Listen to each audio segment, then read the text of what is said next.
Welcome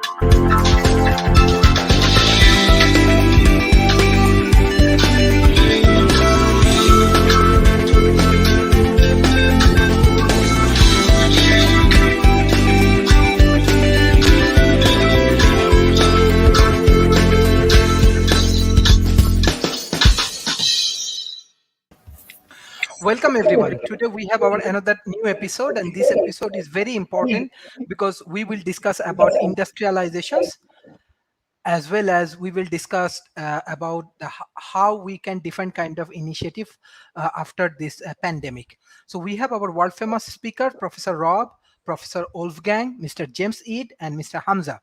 So I want to start from Professor Rob, how you want to analyze especially industrialization and what type of strategy industry can take after this pandemic. Well, what the pandemic taught us was the critical nature of the supply chain. And so post-pandemic, that's where a lot of the work is going in, taking those things that are critical to the assembly of whatever you're building in country and making sure they're locked down and that they're reliable. China probably did a better job as a country than anybody else, largely because a lot of the supply chain is in country for them. U.S. had shifted a lot of their supplies out of country, and that created a fairly significant problem. The companies in the United States that did the best were companies like Dell, who spent a lot of time on supply chain, or Lenovo, who maintains a strong presence in both China and the U.S., and so was able to kind of weave through the problems a bit better than the others. But in the end, the big difference for post-pandemic industrialization is a focus on the supply chain and making sure that there's substantial redundancy in the individual supplies, and that no one supplier could hold the company or country hostage should there be a shortage. Rare earths in particular have become problematic at the moment, but we've got component shortages across the ecosystem, so much so that the automotive market in Japan and the US is having critical problems. And as we've seen, shipping has become an issue that needs to be dramatically solved. We've got containers backing up all over the place over here right now, and the problem is we don't have the drivers to move the containers, so the depots are at capacity and they can't take any more containers. So it's a significant problem, and as we go forward, fixing this problem is going to be the priority. Thank you, Professor Rob. Professor Wolfgang, you are one of the expert on supply chain. Industry is a right now in they have a lot of challenges. Supply chain especially has to improve. I don't know what will be the future of globalizations, and what type of advice you want to give, especially in Asia Pacific, like different manufacturing hub, and how they can take different strategy after this pandemic. Thank you very much. Yeah, this is a very interesting question that you say, what advice do you give the supply chain experts in the region? Because I think the region does quite well in terms of supply, and that has already been mentioned. There is not a real shortage, and there are not that kind of challenges that the West has. And I would like to first say that the US has underinvested in transportation technology, and that creates the problem now. And it has underinvested at the gateways, especially Long Beach and Auckland. But it had also underinvested into people and into the sector as a whole. And that creates that enormous gap. And the recommendation there is clearly massive investments in infrastructure. And this has been a topic over the last 10, 15 years, but not a lot has happened. I hope that this will change now. And also when you think about where the challenges are, they are not only in the ports. The ports, to a certain moment, worked pretty well, and nevertheless, there were massive bottlenecks. So even if you moved, let's say, 50% of the production into the US, it would be even worse, because the whole supply chain is not built for that. So if you want to go for that transition, massive undertaking. So Europe has invested more into ports. It's a bit better off, but it's not perfect neither. We see similar issues, but not at the level in the US. So before I go to the Asian part, let's think about how this all happened. We had the outbreak, and then factories in the East closed. It was not that much of a big deal, in fact, because it fell into Chinese New Year. And during Chinese New Year, companies built enormous buffers in the West because it always takes time for the Chinese economy to reboot. So the impact was probably very different in Asia than in the West. So in Asia, it took a bit, but even in the end of the second quarter, China started to significantly ramp up its production. So what happened then was that the pandemic hit the West, and the West closed the factories. So suddenly we were on a track, and I keep the story short, that we had massive flows from the east to the west, but almost no flows from the west to the east. And that lasted until, and I just jump over some of the chapters, but it lasted until in the east there were no containers anymore. And that was, I think, the big wake-up call that suddenly there were no containers because nothing went back. That, in fact, had also worsened the situation for outbound US traffic, for example, because the carriers didn't want to wait to load cargo. They just loaded empty containers to take the more lucrative flows from the east to the west. So it's just to illustrate the issue that there was underinvestment in the US, there was probably a bit in Europe, but the whole thing is a total abnormality of flows.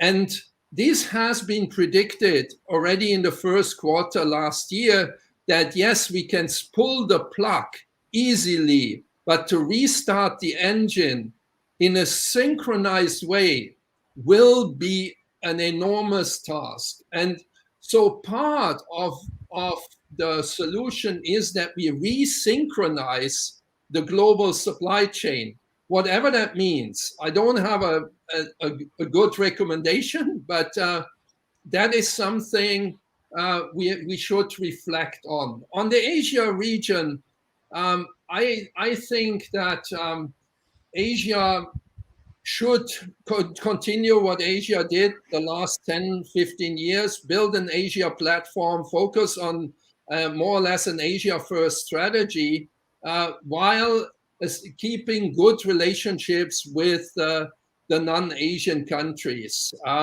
So that's, and we have also to see the advantage Asia has lies in the fact that Asia caught significantly up after the 78 opening of China. So which means the infrastructure in Asia is by large much newer and much more designed for growth than the infrastructure in the West, where, for example, Europe is always known for its 2%, 3% growth, which you can relatively easily manage. So I think that Asia should continue the strategies it has laid out, be mindful of the challenges in the West, and also offer support to help the West, whatever that means, whether it is reshoring.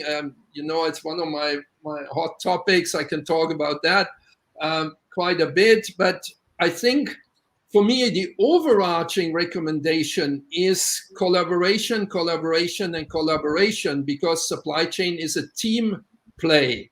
And only a well-synchronized team has a chance to go through easier through such a crisis we are facing today. Excellent, Mr. Wolfgang. Mr. Jamsid, so as Professor Wolfgang actually give an excellent analysis on supply chains and manufacturing industries, and he also believed that West and Asia, we need to collaborate together, and we have to work together to solving this challenging situation. What's your views, and how we can develop better strategy for collaboration? Well, I thank you, Sharif, and thank you, Wolfgang and Rob, for your introductions, because I think you've hit on some of the major issues. And we're thinking about competition, and competition can be good, but also we need collaboration and cooperation to survive this, and we have to think of it as a global phenomena rather than a country. The America first is America alone attitude is part of the reason that we have not invested in infrastructure, because why do we have to, let's throw trade wars into the equation. These are just ridiculous, out of kind of 50-year-old out of date thinking. So the idea of cooperation and collaboration in overcoming a global crisis, this extends to climate change, this extends to the resynchronization. I wrote it down, but I can't read my writing of what you said, of the way that we can distribute goods. And the idea here is to think of this as a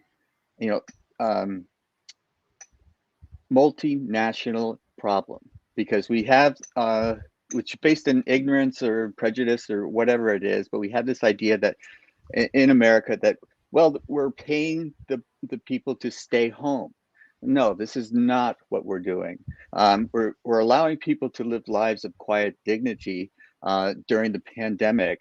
But they learned during the pandemic that they do not want to go back to work at poor paying jobs, the jobs that have no benefits, the jobs that do not provide medical care.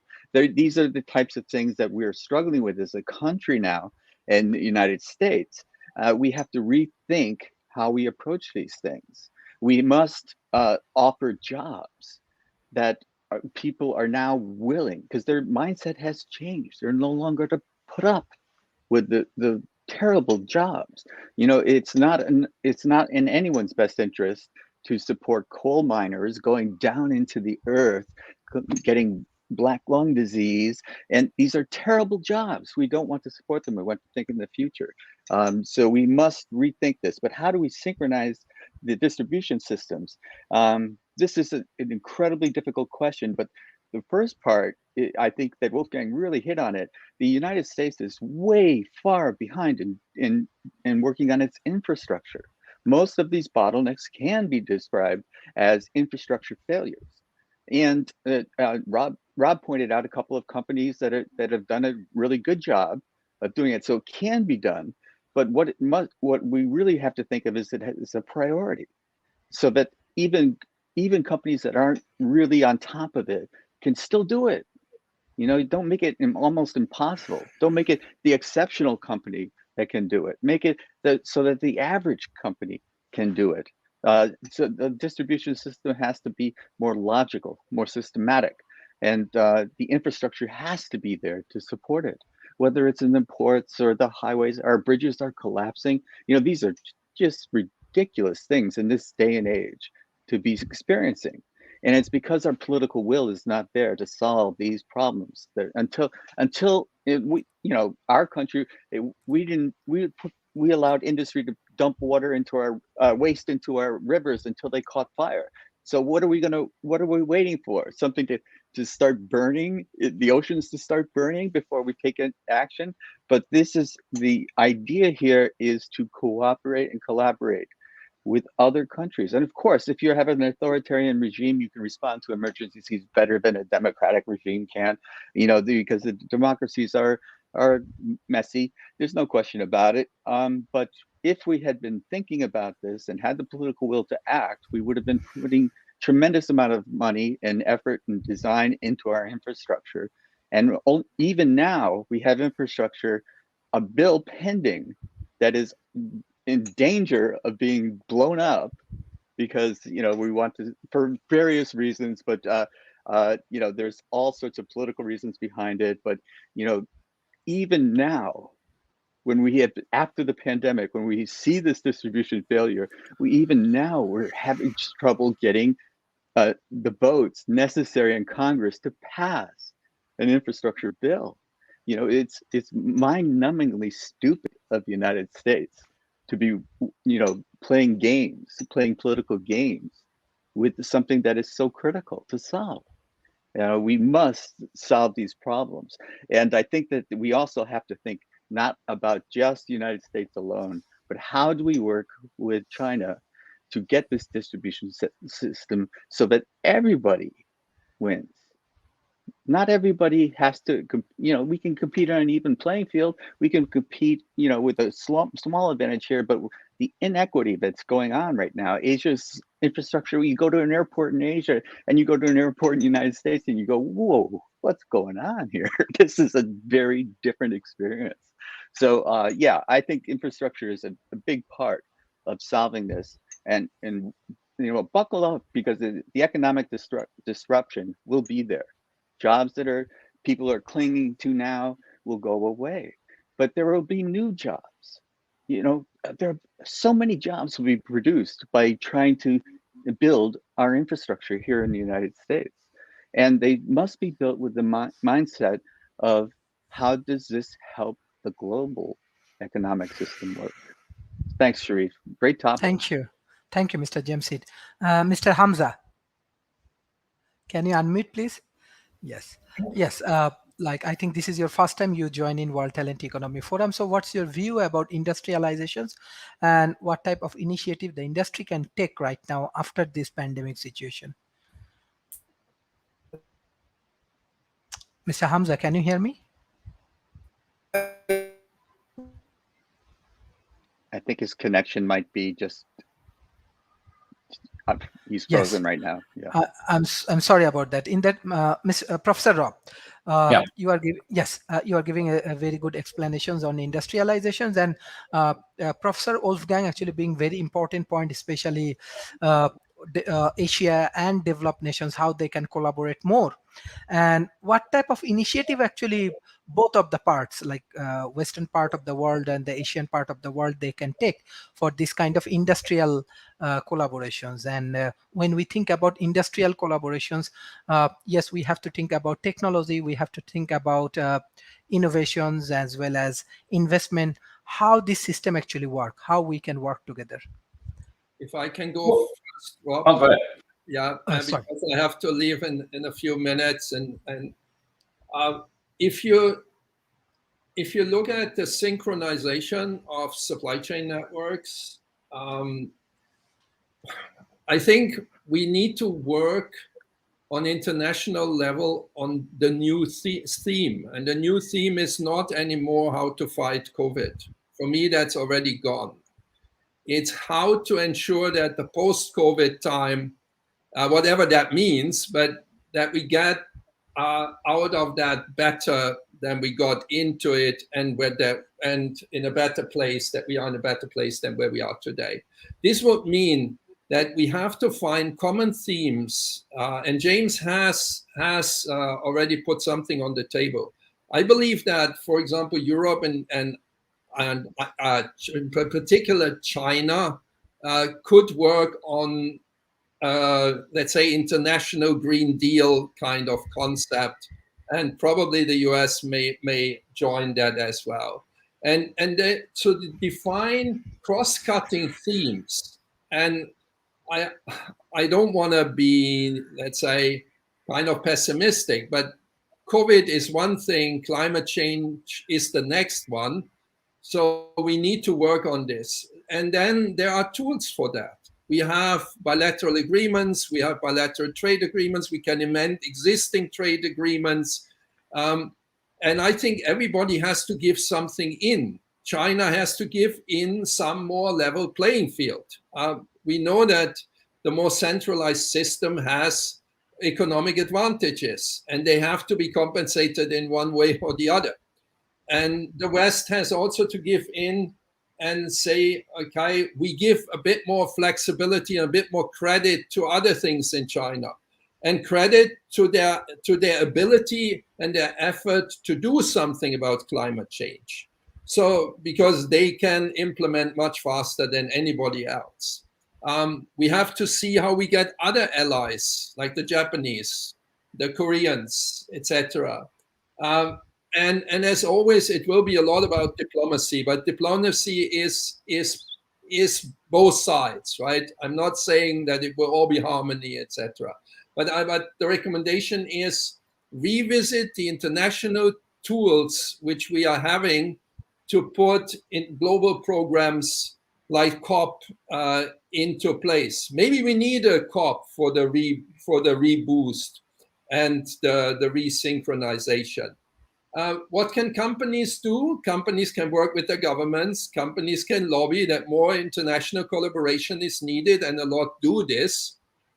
Companies will also point out where the pain points are, level playing field, and their ability to win in China in a fair and competitive way.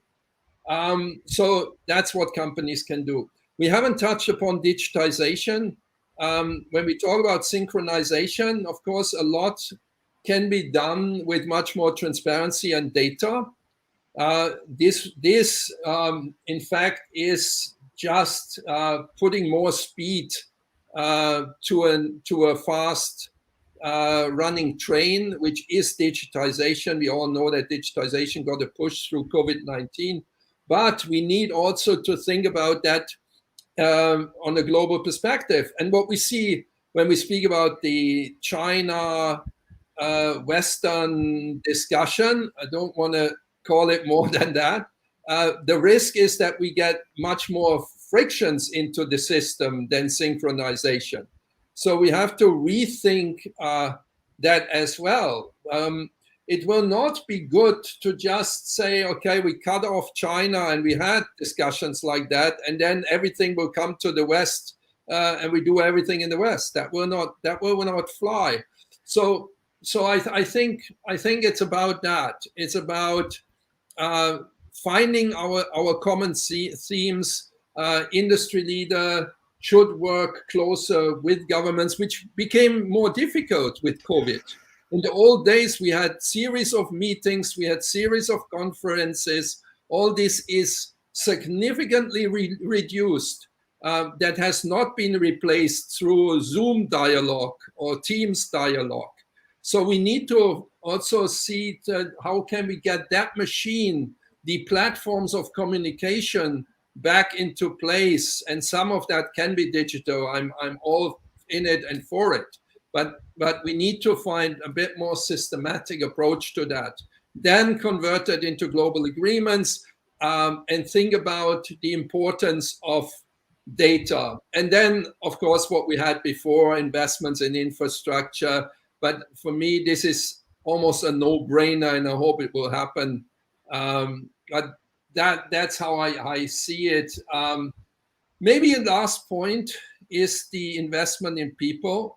At the end, it's all about people, and they have to be trained to manage the rebound and to live in a post-COVID world, which is more digital, hopefully more collaborative, more distributed. So maybe then we talk about new business models, more distributed, which also would reduce maybe some of the burden we have. So these are some thoughts. And if I go in the layer lower, then I say businesses should start thinking about the distributed economy and what that means. Mm-hmm. Thank you, Professor, for your excellent analysis. Professor Rob, I think definitely you want to add some interesting point. You want to try Mr. Shimei first? It looks like we've got him back, and I don't know if he's working or not. Mr. Hamza, can you hear me? Hamza, is it Hamza? Sorry. No, I think he's still out. Yes. I take that moment to thank you for the conversation. Once again, very important topic, and always interesting thoughts. And we speak another time. Thank you. Thank you, Professor. Take care. Thank you, Professor. You. Thank you. Bye. Thank you. Bye. Yes, Professor Rob. Okay, so what Wolfgang said was correct. What's needed is a kind of a global approach to a problem that's global in nature. The issue is that the United Nations doesn't seem to have the authority to drive that. No individual country has the authority to drive that. So the practical aspect of global control just can't be achieved at the moment. We don't have a mechanism to make it happen. The countries are too engaged in their own self-interest, and we're not getting the level of cooperation I think that we need to solve this problem at a global level. So that means everybody's going to have to operate, at least for the near term, on a country by country basis. That does suggest you need to know where you lie within the supply chain. You need to know what critical assets that you've got that you can supply to the problem. Then you need to be able to market those assets and those advantages so that your country gets the greatest benefit as we come out of the pandemic. Because if people don't know what your advantages are, they won't go to you for those advantages. They won't seek your services or materials or manufacturing capability. One of the interesting things that's going on with regard to dealing with transport, of course, is automation. We're now going to trial with autonomous aircraft. We are in trial with autonomous trucking, and while the unions sometimes have a problem with autonomous trucking in particular, so far the flight unions haven't attacked autonomous planes for whatever reason, but at least here in the United States, we're short somewhere between 300,000 and 500,000 drivers. And so the practical nature is we're at the point now where we can't do this with more people. We're going to have to fix this problem another way because nobody wants to. We don't have enough people that want to be truck drivers. And I can't say I blame them. Truck driving is a really crappy job. Even with bonuses and significant increases in salaries, they're not bringing people on board. So in the end, to fix this, a combination of technologies. One of the technologies to at least model the problem that's coming forward is quantum computing. And sometimes people struggle with what quantum computing can do that other computing technologies cannot do.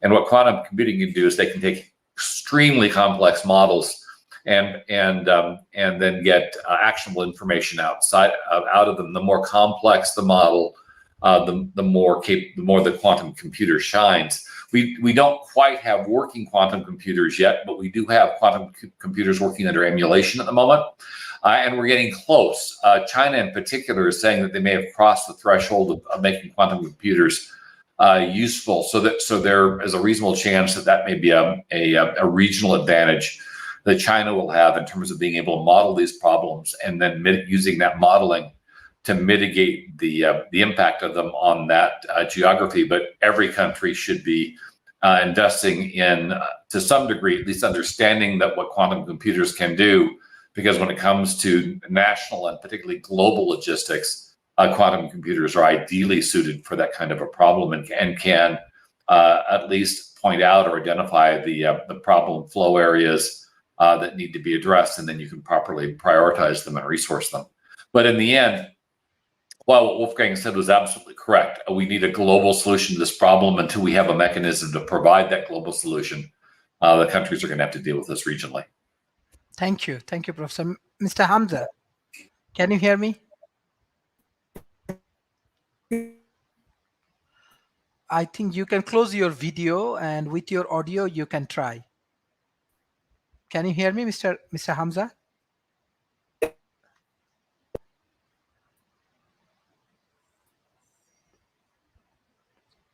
Okay. Nothing. I'm sorry, Mr. James. You have to take the lead because of this internet problem. Yes. Okay. This does need a global solution, and I do think that the global cooperation is in the future, if it comes to be at all, in terms of countries and companies working from the global perspective. And we have to deal with the reality now. And the reality now is that we're still out of balance into competition rather than cooperation and collaboration. But there is another way of looking at it from my point of view, is that if you take a local perspective, and you do not need as much distributed to you, and how you can do that is through a cooperation where we can print things now that we could not print before. We can make things local that we could not do before. But people have an economic interest in not allowing you to do that. So why don't we just pay them a certain amount for the right to do something locally? I mean, the days of giant factories employing people that come and go at certain times, they may be past. What we may be able to manufacture more locally now, given the fact that we have this computing power, we have this internet connectivity, we have all of these things that can provide the resources necessary to do things at a local level based on need at the local level, that we don't need to necessarily have a one place producing and then distributing it everywhere. So it's just another way of looking at it. There may be, it's not a overall solution, but it's possible that it can be supplementary to the other works that we're doing. So think of the local perspective. What can we do locally if we are cooperating with one another? Because I don't have all the resources I need locally, but I have more than I used to. And if I need this instead of this, and this, then maybe that can be solved more intelligently than we've been doing it in the past. And if you have this, and I don't want to have to pay full price for it, but if you can give me the right to produce it locally, I'll pay you something. So it's not it's not a barrier. Cost is not a barrier for me to do it locally, and you still profit from the whatever you've developed. So there's another way of looking at this, which is what I call post-capitalistic thinking, and so that everyone can grow and thrive and not just survive. So this is one other supplemental way of looking at the distribution problem. What can we do more locally if we are cooperating with one another?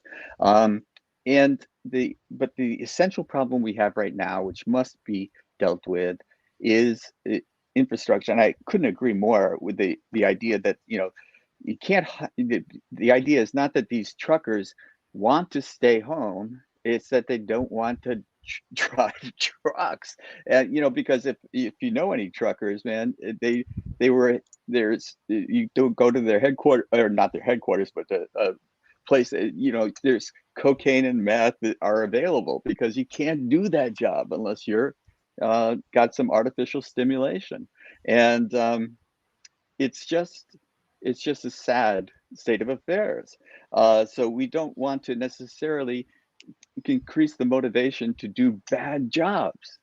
Let's do good jobs, and people will want to do good jobs.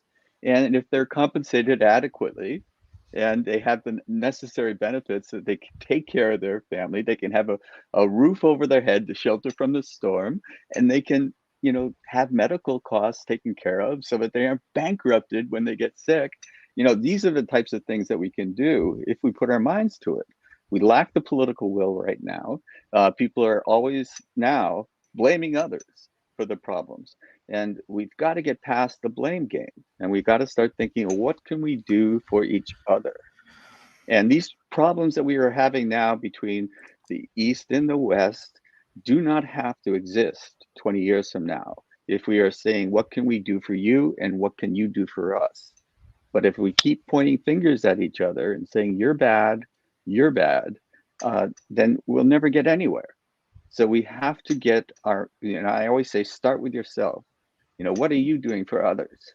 And influence those in your sphere of influence so that they start doing for others. And that will help you, your community, and who knows where it'll end. It can start with nations starting to act like that. What can I do? Instead of saying, keep out, you say, how do we help you where you are? That might be a better way of thinking, just conceptualizing the problems. That the economic infrastructure that has to be resynchronized. I think that's really right. There's the inertia effect of when a body is at rest, getting it into motion is difficult. And so the pandemic put a screeching halt to a lot of things that were going around. That was the force that stopped the movement in the matter in motion. And now we have the inertia effect of starting up again, and that in itself is a problem. So we have to have added motivation to, yes, let's restart. And while we're restarting, let's resynchronize so that we're working together more intelligently and not be based on fear and anger. Don't blame others, and don't be afraid of working with others. Yes, there may be cultural differences.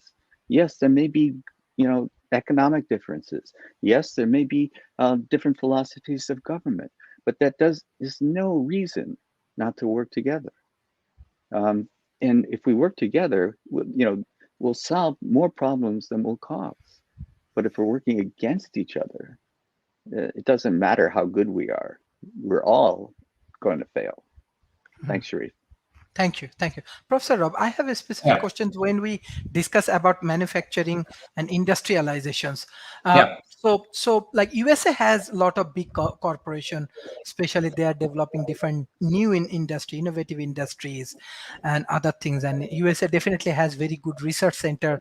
They are innovating new technologies and other things. So what type of strategy, as you work for big corporation, they are taking right now to transferring their technology? Let's say we have a public-private partnership dialogue.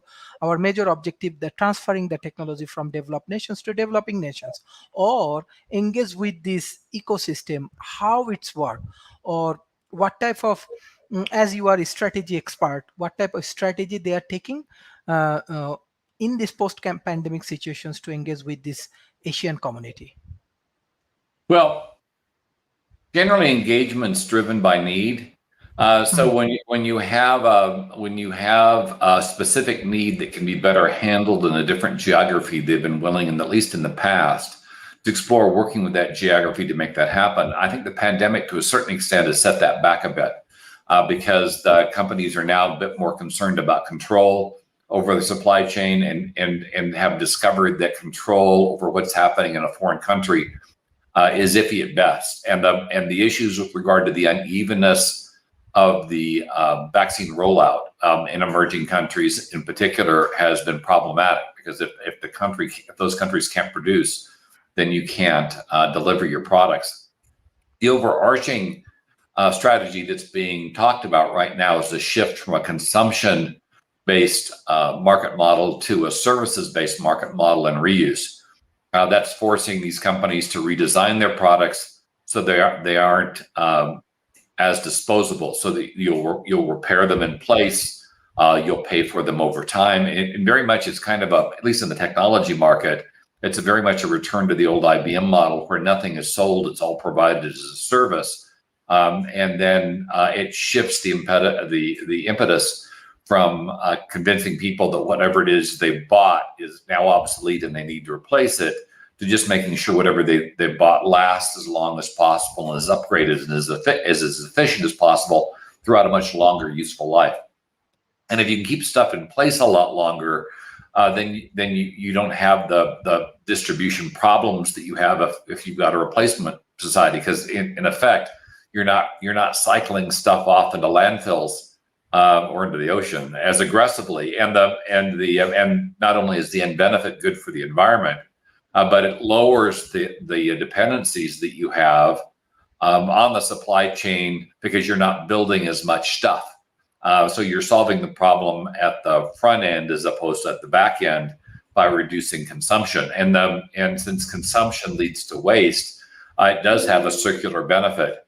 In fact, we call this the circular economy, the idea of at some particular point getting to 100% recycling and keeping everything out of the landfills and oceans, which is the end goal. But most of the firms are broadcasting this out into the 2030 to 2050 timeframe to get it done, and I'm not absolutely convinced we've got that much time.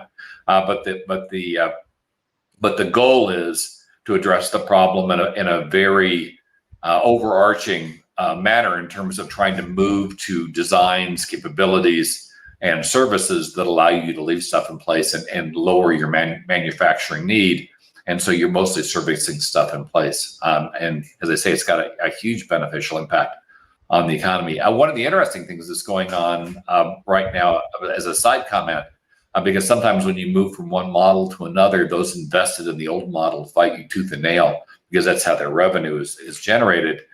Is what's going on with the petrochemical market and crimes against humanity. The petrochemical market has, in particular, been a pretty nasty obstacle in terms of moving from old consumption models and into new, more ecological types of models. And now there's a fairly significant effort to hold petrochemical companies against crimes against humanity, charge them with crimes against humanity at a nation state level, and that's gained a lot of momentum at the moment. So there are methodologies being developed to deal with some of these large bad actors that are preventing the industry from moving to where it needs to go, that are worth watching. Because there could be some unique benefits to come out of that litigation. Thank you, Mr. Jamsid.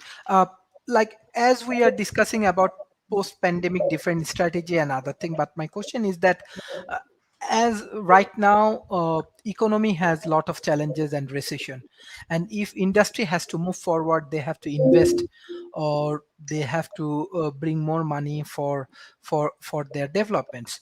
So in that situation, what do you think? Like industry can expand their business in Asia, and second thing, like example, it will be helpful for solving this unemployment problem, because now unemployment problem, economical recessions, this is another challenges as well beside this healthcare issue. Sharif, I'm not entirely sure I understood your question. Are you asking me? Please restate your question. Yes, my question is that like now industry also has a lot of economical challenges. So when they have economical challenges, on the other hands, in this situation, they have to expand their business or they have to move from one place to another places. And what type of initiative they can take to overcome from this critical economical challenging situation? Okay, thanks. Yeah, the traditional model has been to, instead of building a new factory locally, to export the needs to a cheaper place to produce. And so this has had negative consequences for the people where the factory used to be, and it has provided some employment, but not the kind of employment that makes people's lives worth living, where they're exporting them to. So this model has clearly not worked. And what is a better model, I think, is to maintain a certain amount of production locally, export a certain amount of production, and make it viable for people to earn a good living. And by a good living, I just mean a life that's worth living is one of quiet dignity. You do not have to work 2 or 3 jobs just to feed your kids. And so this is the type of thing that you it's a cooperation type of thing. You produce something here, we produce a little bit there, and then we share. And this model has not to my knowledge, been explored or developed or tested. And the idea of sending some of the jobs someplace else and keeping some of them locally, that which makes sense locally, and then cooperating with them, but then you have the distribution problem. But I think a lot of that can be done electronically now. A lot of the things that can be done, and you develop it here and you print it here, there, and those types of things are now possible. We can actually think of them as realities now instead of science fiction. So there are a lot of these ideas of how do we do this is not necessarily based on cheaper labor. This has been the model of the past. The model of the future is labor that is jobs that are leading to lives that are worth living, not jobs where you're based on exploitation. And who can we get for the cheapest amount to do the work that we need done? This is not a good, that is not a humane way of going about solving our problems. So how do we share jobs? I think it's more of a piecemeal approach. What can you do in this country well that provides a living wage there that is not a living wage here necessarily? And what can we do here that can provide a living wage here? These are two different questions, two different answers. But at no point should we be relying on labor that does not provide a living wage. So wherever the living wage is, that's the bottom line. And the idea that we create, like we have these discussions of minimum wage laws, and the argument has historically been that'll cost jobs. But the fact is, the studies have shown, no, it doesn't. And there's a study that was shown where New Jersey raised the minimum wage and Pennsylvania didn't. So they're just border states. And there was no significant difference in jobs. So this is just these economic theories that were developed without data. And when we do have the data, we see that they don't hold up. They're just false. So we have to get out of the old ways of thinking that are not data driven and get to look at what does the data show. And if you provide a living wage to people, people will want to work. And if you provide less than a minimum wage, then people get discouraged and don't want to work, and they look for different ways of solving the problems, like crime, like taking, stealing. These are the types of things that they think that's the only option. No, provide a livable wage wherever you are.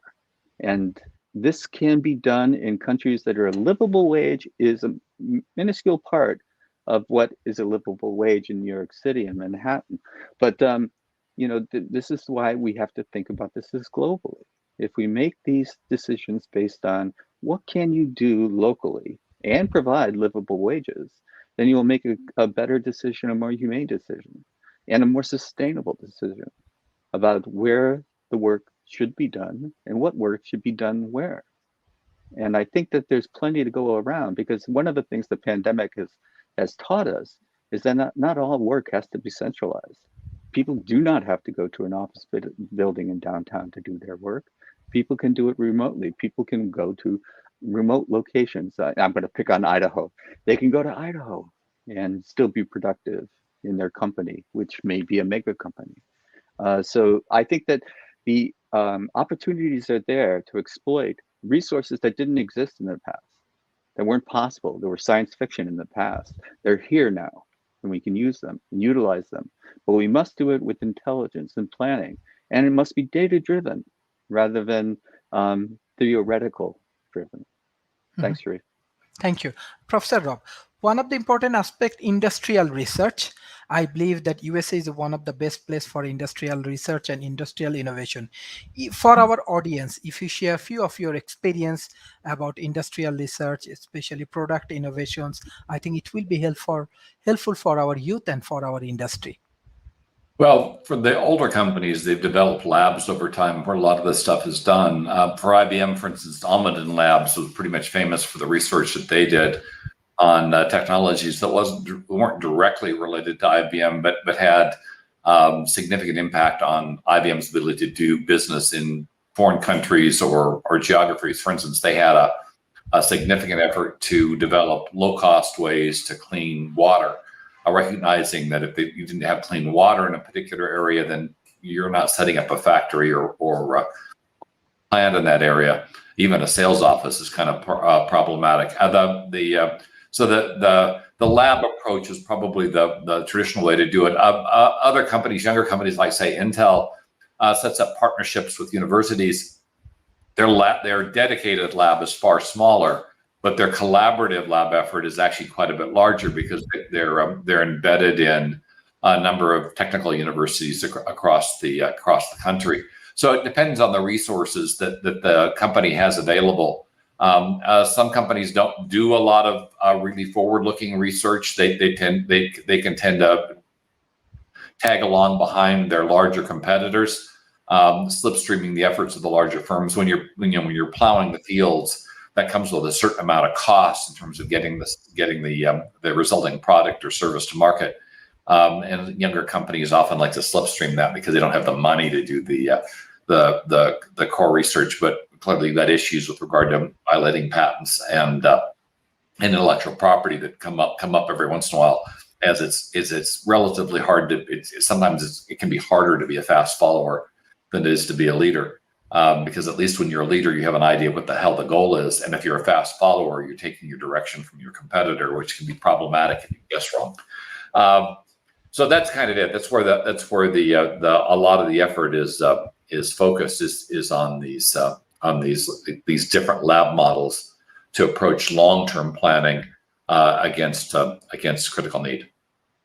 Mm-hmm. Thank you. This is actually excellent discussion for our audience, and definitely they will learn many important aspects about industry and industrial strategy. I request all of our audience, please share our content as much as possible with industry, with academia, as well as with your government. And through this process, definitely we can minimize the gap from developed nations and the developing nation. We will exchange knowledge, we will exchange views, and this way we will improve together. So I directly want to go for the concluding remarks for today. I want to start from Mr. James Eid. Mr. James Eid, what's your concluding remarks today? Well, it's good that you started with me because I'm going to say something that Rob will want to respond to. Yeah, definitely, you can. I love IBM, and when its stock got hammered, I bought it, and I made a considerable amount of money on it because I think it's a very good company. But one of the models, the service model that Robert referred to, it requires me to update hardware consistently. So one of the things that I think might be the overall solution is, and I'm be surprised if someone's not doing this or going to be doing this soon, is to be able to print locally the hardware components that allow me to upgrade the hardware as well as the software. Because what happens is an upgrade comes to the software and my old hardware can't run it. So, this is something that I think may be something that, I don't have to go to a store and buy a computer and put it in my car and drive it home. I can just continuously upgrade both hardware and software. And these are the things that I talk about as these weren't options in the past. These things are happening now or about to happen. And they're going to give us a lot more freedom, a lot more power to change, to adapt, and to grow that we absolutely desperately need. And these things are giving us opportunities, and they will lessen the need for distribution. They will lessen the need to recycle, or not necessarily recycle, but to discard. So this idea of planned obsolescence, which was the marketing tool, and it was based on the fact that you would use it and then need to buy again. These companies were based on that. They were making their money. Like for example, your car, you're not going to drive it for. Some people do for until it just about dies, but people are continuously needing to upgrade to keep up with the Joneses. And so this idea of keeping to upgrade and then discarding the old, and then putting it into the ocean or into a dump someplace or into landfill. This is what we have to get away from. And the idea that we can do a lot of this stuff locally, print locally, the hardware even, the kinds of things like I won't go into details of what I'm thinking about right now, but there are going to be these solutions that are coming. They've started to come, and what we thought was just impossible or science fiction in the past are our present and will be our future. And so this distribution bottlenecks that we see will be lessened, but it will not lessen the need to cooperate and to collaborate. And what Rob was talking about in Intel, that's an example of collaboration using multiple universities.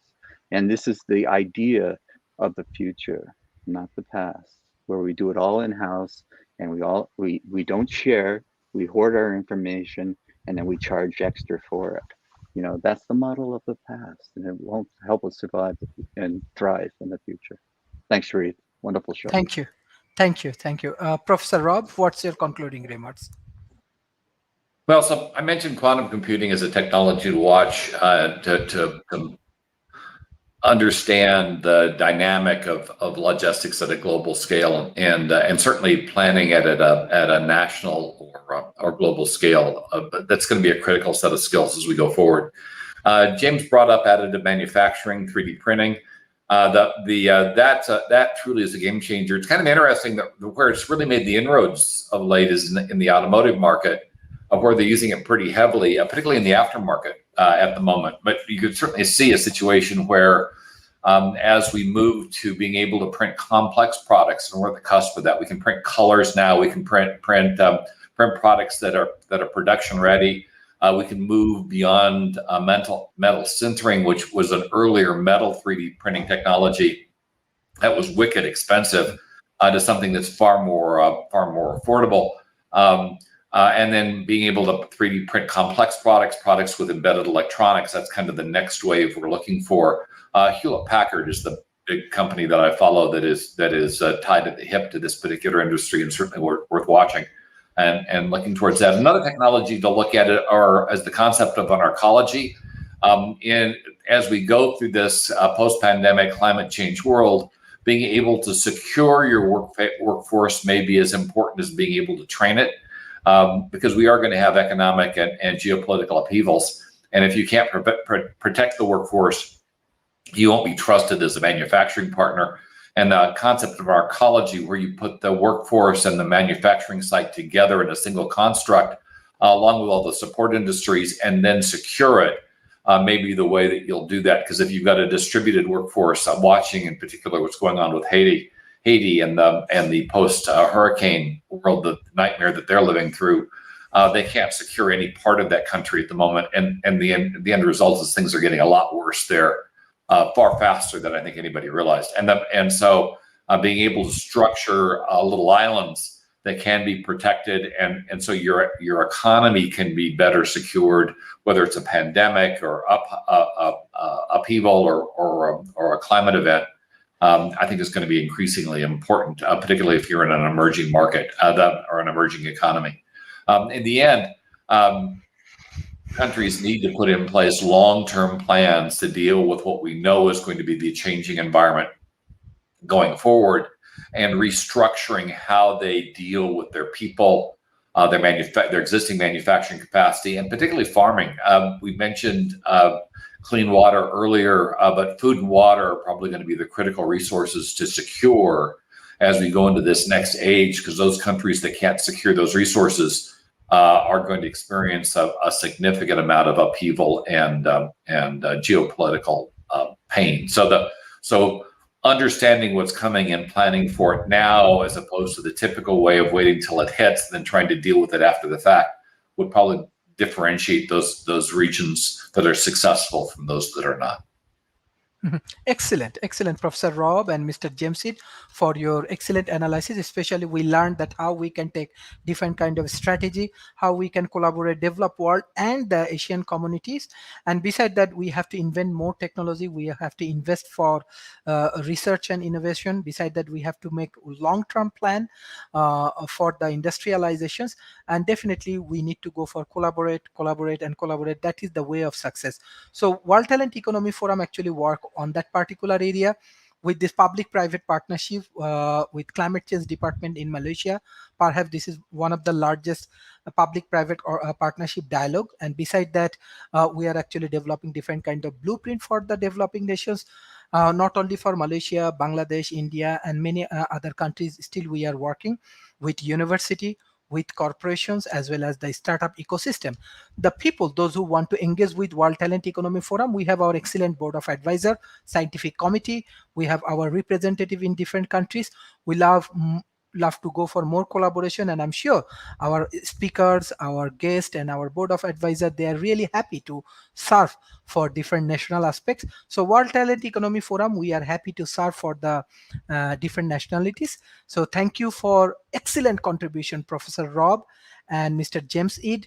I want to give thanks Mr. Wolfgang and one of our friend. He's trying to join because of internet problem. He cannot. Maybe we have to fix this internet problem worldwide. So thank you, everyone. Thank you, Professor Rob, and thank you, Mr. James Ed, for your excellent support for World Talent Economy Forum. Thank you, our audience. Bye-bye and take care.